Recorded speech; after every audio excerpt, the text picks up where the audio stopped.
من کان للہ کان اللہ لہ، جو اللہ کے لیے ہو جاتا ہے اللہ اس کا ہو جاتا ہے۔ ہم اللہ کے لیے کریں گے، خلوص نیت کے ساتھ کریں گے، اللہ کو راضی کرنے کے لیے کریں گے تو خدا کی قسم قدم قدم پر اللہ تعالیٰ کی مدد شامل حال ہوگی۔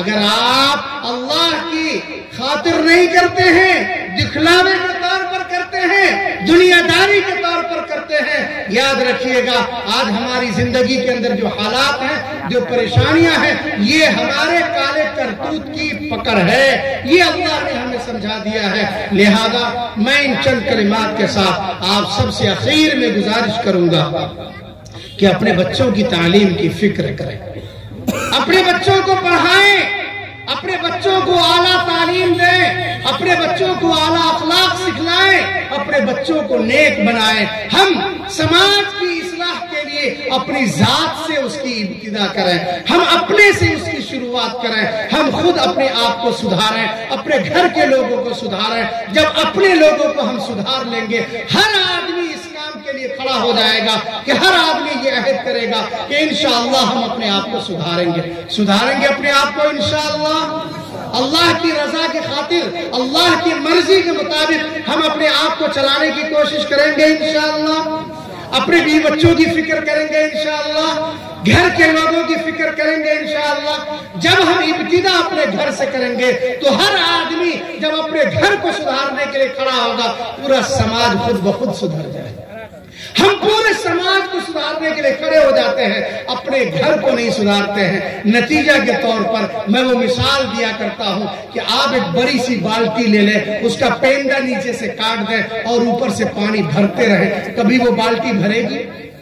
ارے بالٹی بھرے گی کہ نہیں بھرے گی؟ ہمارے یہاں تو بالٹی نہیں بھرے گی، پتہ نہیں آپ کیا بھرے گی کہ نہیں بھرے گی؟ بھرے گی وہ بالٹی؟ نیچے سے پینڈا کاٹا ہوا ہے، اوپر سے اب ہزاروں لیٹر پانی ڈال دیں، پورا کا پورا پانی باہر آ جائے گا۔ میرے بھائیوں، اسی پینڈا کو لگانے کی ضرورت ہے۔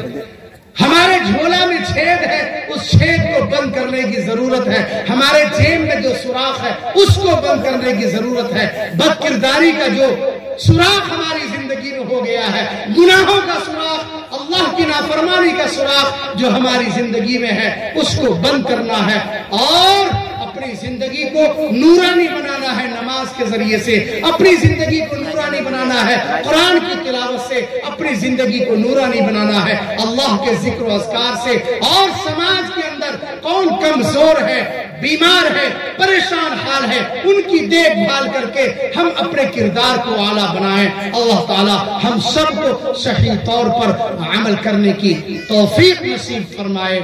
زندہ رہنا ہے تو میرے کارواں بن کر رہو، زندہ رہنا ہے تو میرے کارواں بن کر رہو، اس زمین کی بستیوں میں آسماں بن کر رہو، اس زمین کی بستیوں میں آسماں بن کر رہو، دور حق ہو تو نسیم بوستہ بن کر رہو، دور حق ہو تو نسیم بوستہ بن کر رہو، دور باطل ہو تو تیغ بے اما بن کر رہو۔ وآخر دعوانا ان الحمدللہ رب العالمین۔ السلام علیکم ورحمۃ اللہ وبرکاتہ۔